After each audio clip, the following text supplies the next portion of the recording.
you're in poetry land, and like you know that it's a line above and a line below that's gonna kind of like help it breathe life into the rest of a poem. That feels like a good transition way to talk a little bit about the form that you invented, the duplex, because it does the way that form operates does indeed, like all of those lines seem suggestive of each other and the mirroring of the first and the last. I wonder if you would talk some here for us today about what led you to decide that you were going to create a poetic form. And I wonder too, like this occurred to me like this afternoon as I was getting ready to kind of like be here with you. It almost feels like to me that like probably the first duplex that you wrote might be in this book. Like it just seems like it's something that arrived to you in a way where like the first one was successful. But I don't know if that's the case. That's just maybe me mythologizing a little bit. Well, I read the first one I ever wrote tonight. So yeah. At first, in order to answer this question, I have to just be I feel like I need to be honest about who I am. You know, I'm a nerd, but I don't think I'm that big of a nerd. Okay. Like, I'm not an inventor form kind of a nerd. I'm gonna let you tell us who you are. So I mean, what I mean is when poets would invent forms, like as a poetry, I am a poetry reader, and that is a certain kind of a nerd. And when I'm reading a book of poetry and I realize, oh, like this is a bop or this is a golden shovel, and a poet has invented a form. I was actually a reader who would sort of roll my eyes, like, oh, look who's got time on his hands. like you're out here inventing a form, like we don't have sonnets and pantoums and villanelles. Like, who are you, girl? Get out of my face. Do you know? It's really how I thought about that. To be quite honest with you, like I was like, oh, everybody's writing in their little form, you know. And so I didn't mean to become the person I was rolling my eyes at. What really happened is a few things happened. One thing that happened is there's this epigraph to a Nikki Finney book by A.J. Verdell. And that epigraph is "Repetition is Holy," which I loved. I remember reading that sentence and just falling in love with it because I believe in that. Like that, there's something about chanting. There's something about the repetition we hear in songs. There's something about just, you know, that James Brown song, "Please, please, please, please, please don't go." You know, the number of times he says "please," it becomes a prayer, right? And there is, it seemed to me, something about repetition that was indeed holy. And I began to wonder if it was possible to write a poem that was only repetition. And if so, what would that look like? And that's really the germ of how the duplex was invented. And then I started thinking about other things that I think poets are always, like that's a poet thought. Right. Like that's actually, I mean, you know what I mean? Like that's not a very special, exciting. Like, yeah, we're always like, oh, I wonder if I can write a poem that does this, or I wonder if a poem could actually do that. I've never seen a poem that X. I wonder if I can make a poem Y. You know what I mean? Or what is it like if I end in an abstraction? What is it like if I end in a concrete? Should I start with an image? Like that's how we're actually thinking, or I think that's how we're thinking. The other thing I wondered is whether or not there was anything in between syllabics and meter, which is why every line of the duplex is 9 to 11 syllables.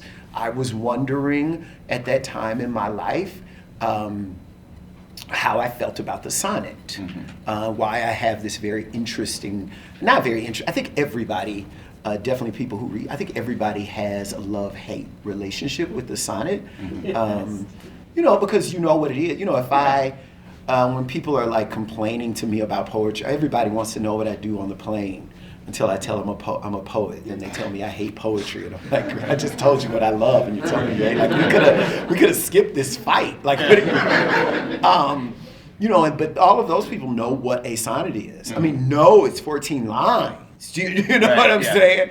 Often know it's 14 lines of rhymed iambic pentameter. Do you know what I mean? And so I wanted to make a poem that was really what I was thinking over the last 10 years. And I just kind of took all my thinking and put it together to see what I could do. Right. Thinking that would lead to a poem.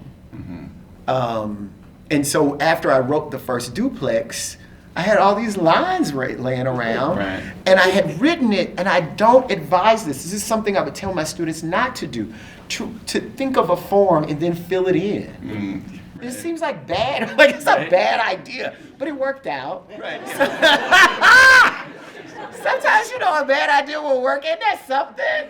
I think this is how Spanx got invented. I know I'm being serious. Anyway, so Spanx are great. Anyway, so I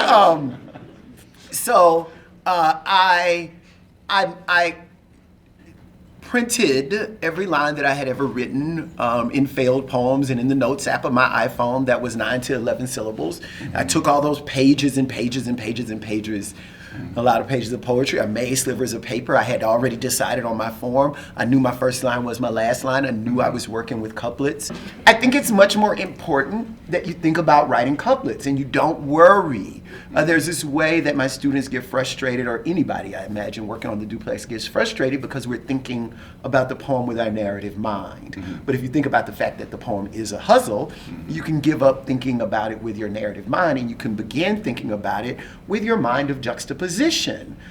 Even, I would say, with the way you think of anything, like when you're looking at an artist panel and there are three, you put them together, each sort of works on its own. And yet they come together to have new meaning. Do y'all see what I mean? And so I think of the Duplex as 7 couplets. And if you can make 7 gorgeous couplets, then you can look at them together and do the work you need to do in revision to make them have enough in common such that you have a Duplex. And that's really how they get made. And I also think it's a good idea if the 2 lines of each couplet have absolutely nothing to do with one another. Sure. If you take 2 lines, this is, I was talking about this last night, this is In the Station of the Metro by Ezra Pound. I'm sorry I suddenly turned into a college professor. I'll get back to being just very silly in just a second. You know, that poem taken from, ultimately, Ezra Pound's biggest influence were the poets from the East, which would be the poets that invented the hustle, the Chinese poets in particular. The apparition of these faces in the crowd, petals on a wet black bough. The only reason we think those 2 lines have something to do with each other is because of Ezra Pound. Because when we look at them, they're on a page together. Do y'all understand what I mean? And that's really what the couplets in the Duplex, I think, are doing. And you have that same principle in mind when you put those couplets together. Yeah, you're just timesing Ezra Pound by 7. And exactly. And then after I wrote the first Duplex, which I read tonight, I said, oh, I have these other lines lying around. Because I can be that obsessive. You know, after you make a poem, it's like, so what if the lines are lying around? But then I'm like, oh, they're here already. Let's see if I can make another one. Now let's see if I can make another one.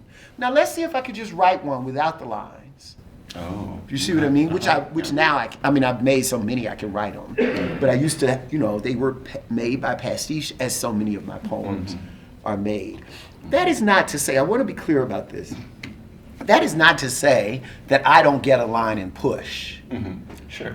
You know what I mean? Like a lot of poems, a poem like As a Human Being from the tradition, I wrote because I had a line that was interesting to me.